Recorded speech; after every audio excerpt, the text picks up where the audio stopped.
首先呢，马上来看到就是强台莫兰蒂来势汹汹。中央气象局呢，上午8点半正式发布了陆上台风警报，台东以及屏东需要严防强风豪雨。海上警戒范围现在也扩大到了整个东北部的海面都包含在内。预估14号一整天一直到15号的上半天都是台风最接近的时候，而且不止莫兰蒂紧追在后的还有雷伊跟马勒卡2个台风，现在西北太平洋成了3台共舞的现象。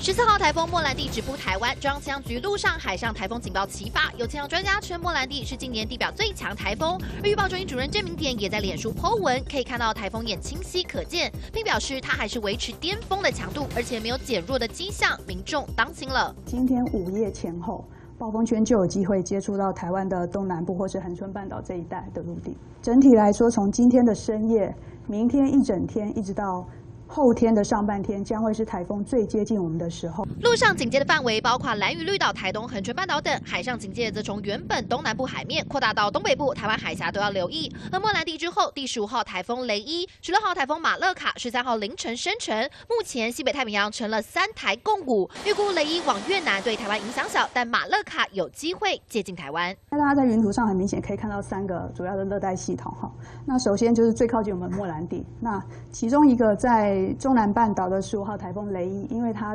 后续慢慢就会减弱成热带性低气压，而且跟莫兰蒂台风相距有2000公里，所以我们预估不会有直接的影响。那在后方的16号台风马勒卡跟莫兰蒂相距，目前现在也还有1500公里，所以我们认为短期内他们也不会有直接的影响，大致上就是个别稳定的沿着太平洋高压的边缘往西北西的方向移动。预计马勒卡会在台湾东部北转，但有多靠近台湾还要持续观察。而沿海低洼地区的民众一定要严防莫兰蒂可能带来的淹水及海水倒灌。记者综合报道。